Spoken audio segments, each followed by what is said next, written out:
রুদ্র, তুই একটা প্লে বয় বুঝছস? তুই এত মেয়েকে কিভাবে পটিয়ে ফেলিস বুঝি না, যেখানে আমাকে কোনো মেয়ে পাত্তাই দেয় না। আচ্ছা দোস্ত, শোন, মেয়ে পটানোর টিপসগুলো আমাকে একটু বল। আমিও তোর মতো প্লে বয় হতে চাই। আমি মোবাইলের স্ক্রিন থেকে চোখ সরিয়ে তাকালাম শামীমের দিকে। বেচারা এতবার রিজেক্ট খেয়েছে, এখন আমার কাছ থেকে মেয়ে পটানো শিখতে চায়। দেখ, একটা মেয়ের পেছনে কম হলেও 4-5টা ছেলে ঘুরে। এখন যদি তুইও ঘুরিস, তাহলে সে 4টা ছেলে আর তোর মধ্যে কি তফাৎ থাকলো? তোকে হতে হবে স্পেশাল। তবে দেখবি মেয়েরা তোর প্রতি আগ্রহ দেখাবে আর তোর পেছন পেছন ঘুরবে। বুঝলি? আচ্ছা, চেষ্টা করে দেখব। আর কোনো টিপস নাই? মেয়েদের পাত্তা দিবি না, তাহলে মেয়েরা তোকে পাত্তা দিবে। যত সুন্দর মেয়েই হোক, এমন ভাব করবি তোর সামনে কিছুই না। কিন্তু আমার তো মেয়েদের সামনে গেলেই শুধু আমার হাত পা কাঁপে, আর টয়লেট লাগে বারবার। এরকম হলে তুই কখনোই মেয়ে পটাতে পারবি না, আজীবন সিঙ্গেলই থাকবি। এরকম সময় আমাকে সুনেরা কল দিল। আমি কল রিসিভ করলাম। এই সময় কল দিয়েছ কেন? জানো না আমি ব্যস্ত থাকি? তোমাকে বলেছি রাত 12টার পর কল দিবা। কত মেয়ে আমাকে কল দেয়, তাদেরও তো সময় দিতে হয়, বুঝো না কেন? কিরে, এভাবে মেয়েদের সাথে কথা বলছিস কেন? তোর মনে কি কোনো মায়া দয়া নাই? মেয়েটা কষ্ট পাবে তো। আমি ফোন কেটে দিলাম। আরে ধুর, কষ্ট পেয়ে চলে যাক, আমার কি? আমার কি মেয়ের অভাব? একটা মেয়ে গেলে 10টা আসবে। আর আমি প্লে বয়। আমি মেয়েদের পেছনে ঘুরি না, মেয়েরা আমার পেছনে ঘুরে।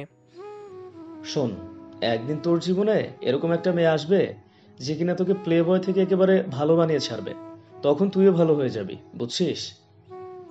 হয়েছে, যখন আসবে তখনেরটা তখন দেখা যাবে। ঘুমিয়েছিলাম।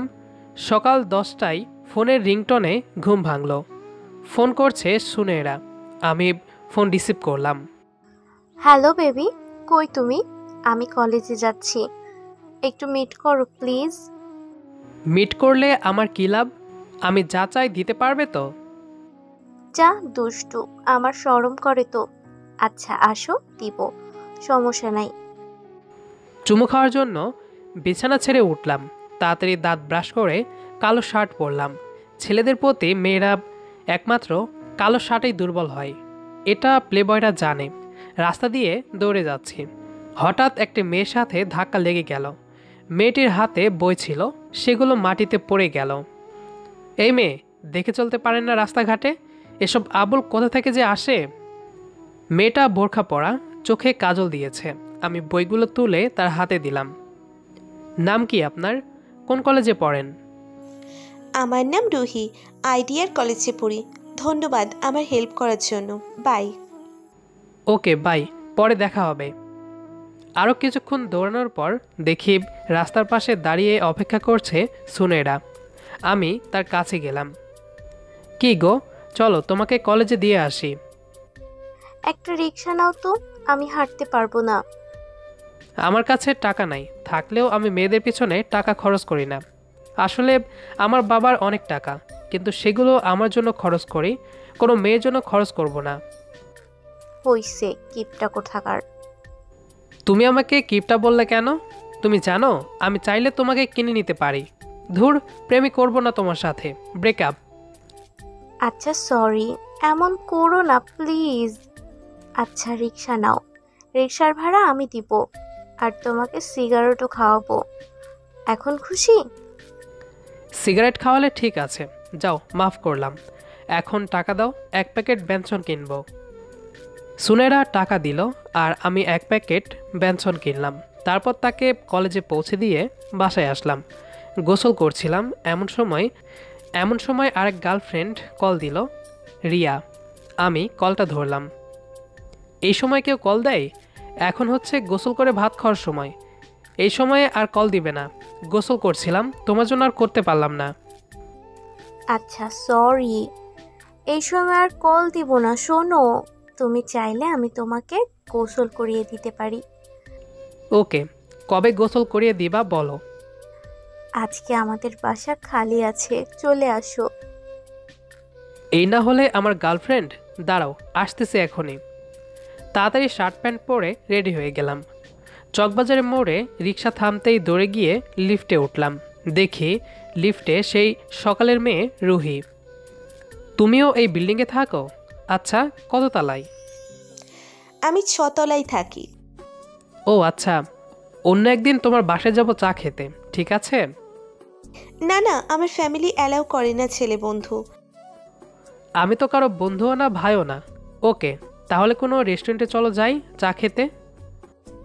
না, সেটাও পারবো না আমি, আমার এসব করা নিষেধ।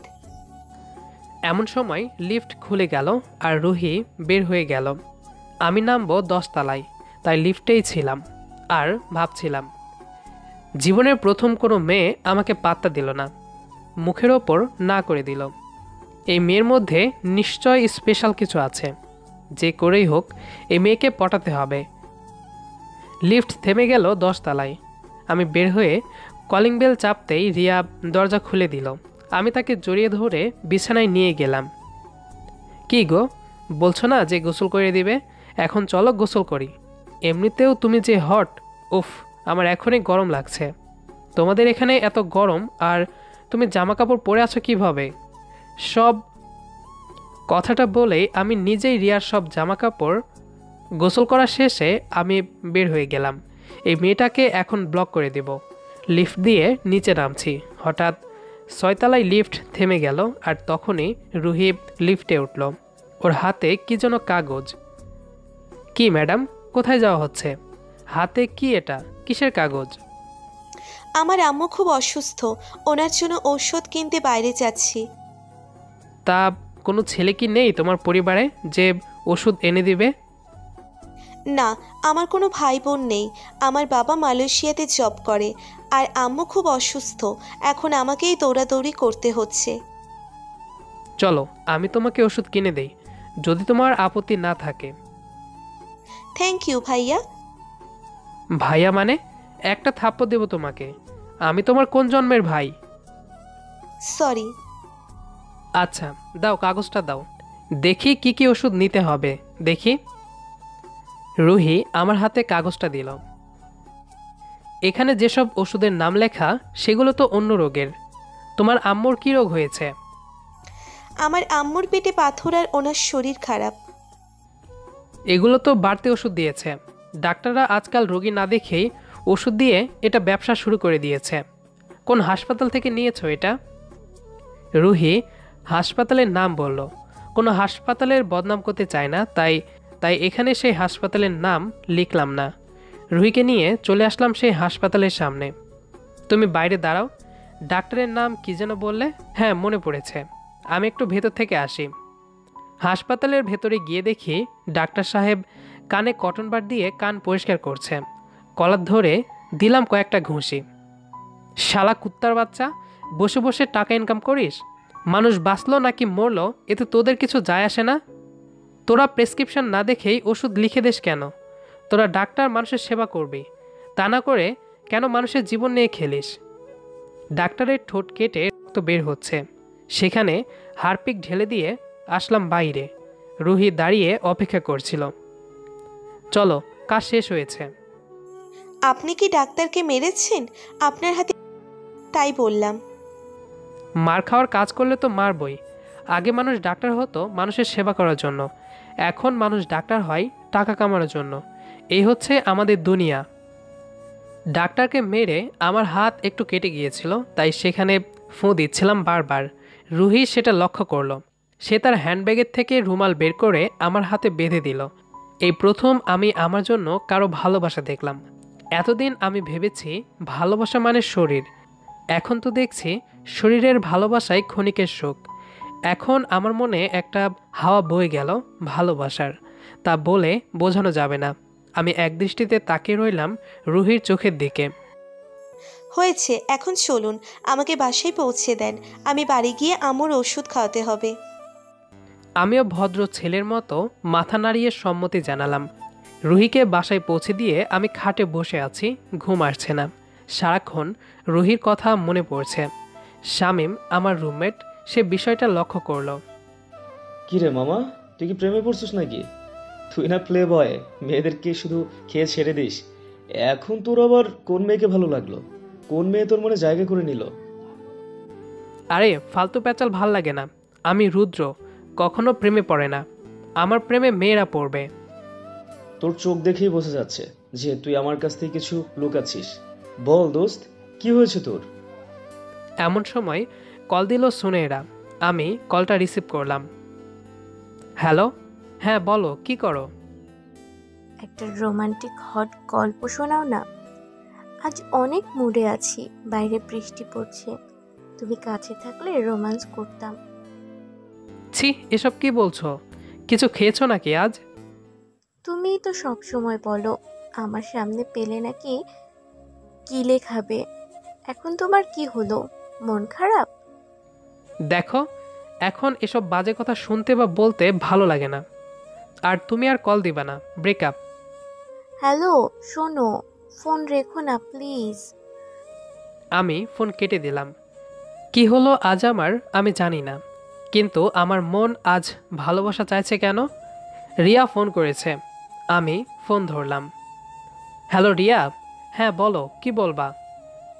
তুমি আজকে আমাকে যা সুখ দিয়েছো তা আমি কোনো দিন ভুলবো না।